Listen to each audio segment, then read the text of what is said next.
Dernière partie de notre émission, on va parler d'Alexandrie, la perle de la Méditerranée, alors qui a été désignée par le site internet TripAdvisor, considérée comme la plus grande plateforme de voyage dans le monde, qui a choisi Alexandrie comme l'une des meilleures destinations touristiques à travers le monde pour 2021.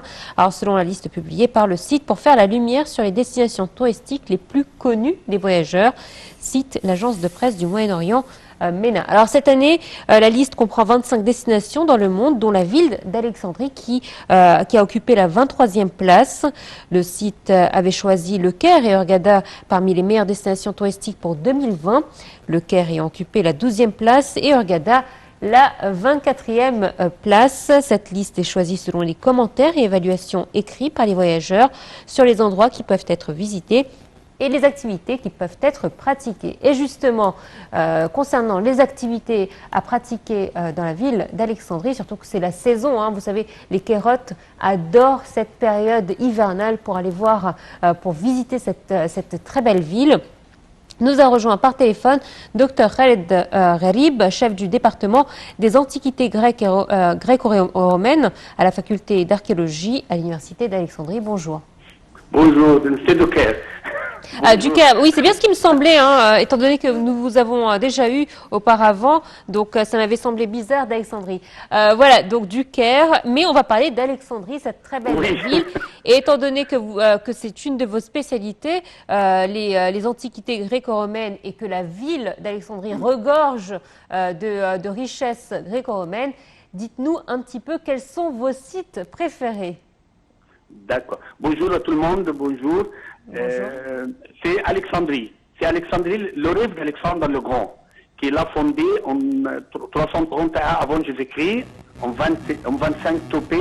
Il a mis la tablette de fondation de la ville. Il a rêvé que c'est la ville qui a toutes les activités dans le monde entier. C'est Alexandrie.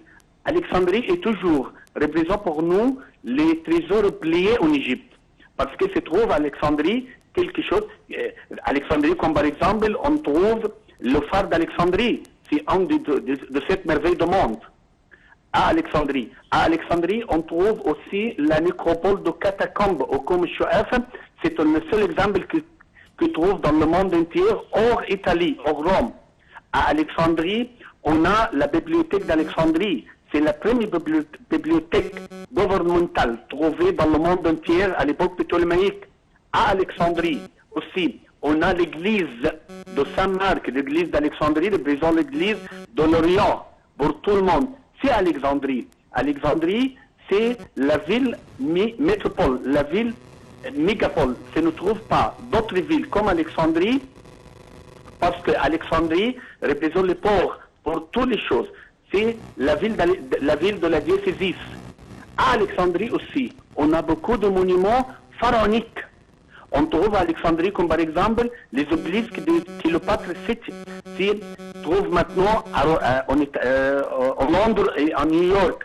Aussi, on trouve des statues, on trouve sous-marines du monument d'Alexandrie. Alexandrie à l'époque islamique. C'est Rifat Tahtari dans le monde, pas de seul Alexandrie, il a dit, c'est la ville qui a trouvé par Masraïm, le fils de Noé. C'est Alexandrie. Oui. Allô? Docteur Khaled, bonjour.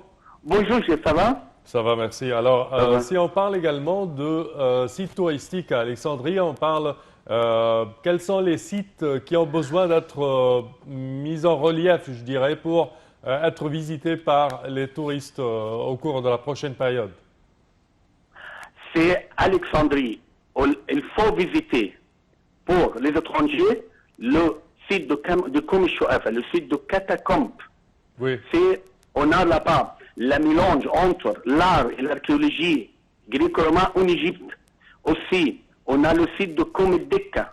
Le site de Comedeka se trouve le premier prolétariat, le premier poulet, le premier sénat se trouve en Égypte à l'époque gréco-romaine, se trouve à Alexandrie aussi. À Alexandrie, c'est la soi-disant le théâtre d'Alexandrie. C'est pas un théâtre, c'est le prison, le sénat d'Alexandrie. C'est le prison, le premier université publique pour les citoyens d'Alexandrie à l'époque gréco-romaine. Se trouve à Comedeka. C'est Alexandrie. Aussi, il faut visiter les temples, les synagogues à Nabi Daniel et l'autre synagogue pour les Juifs. On trouve aussi l'église de Saint-Marc, Alexandrie. C'est le site d'Alexandrie qu'il faut visiter. Oui. Alors justement, vous avez cité certains sites très importants. Nous avons pourquoi les Kérotes aiment spécialement cette très belle ville d'Alexandrie durant l'hiver? Quel est le secret que nous, Égyptiens, aimons aller à Alexandrie durant la période de l'hiver? Alexandrie en hiver, c'est mieux qu'Alexandrie en été. C'est pour les Égyptiens. À Alexandrie, comme par exemple, en hiver, on peut visiter aussi Alexandrie, le site du musée national d'Alexandrie. Les murailles d'Alexandrie se trouvent à Chalalet. C'est une visite pour les Égyptiens. On trouve aussi le temple de Ras el-Soda pour les Égyptiens. C'est tous pour les Égyptiens aussi ouvert.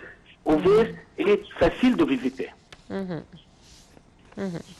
Alors, je sais aussi qu'Alexandrie est très célèbre pour sa corniche, pour sa belle vue sur la mer. Non, Alexandrie, c'est pas le corniche. On a beaucoup de corniches en Égypte, mais Alexandrie, elle se trouve aussi des trésors oubliés, comme j'ai déjà dit.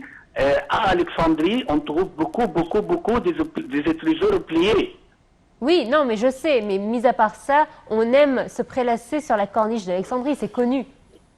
Oui, c'est le corniche, c'est bien connu. Et aussi, c'est comme par exemple à Marseille. Se trouve à Marseille l'avenue du corniche. C'est comme le Fahd Tahtaoui dit, elle a dit à Marseille se trouve le corniche comme le corniche d'Alexandrie. Oui, c'est ça. Donc cette promenade qui se trouve à Alexandrie est très célèbre. Oui. Oui. Alors, justement, continue. Également, Dr Khaled en parlait depuis quelque temps de la réouverture du musée d'Alexandrie, le musée des monuments de grecs et byzantins. Les musées greco-romains d'Alexandrie. Oui. Alors, qu'en est de son état à présent? Oui. Je pense qu'on va l'ouvrir dans quelques mois avec les musées nationaux qui trouvent à l'avenue Gamal Abdel Nasser. Aussi, on a l'avenue des bijoux royaux de la dynastie de Mohamed Ali. Oui. Alexandrie, on a aussi des musées ouverts à Kom el-Shouafa. C'est le site de Kom el-Shouafa, c'est un musée ouvert.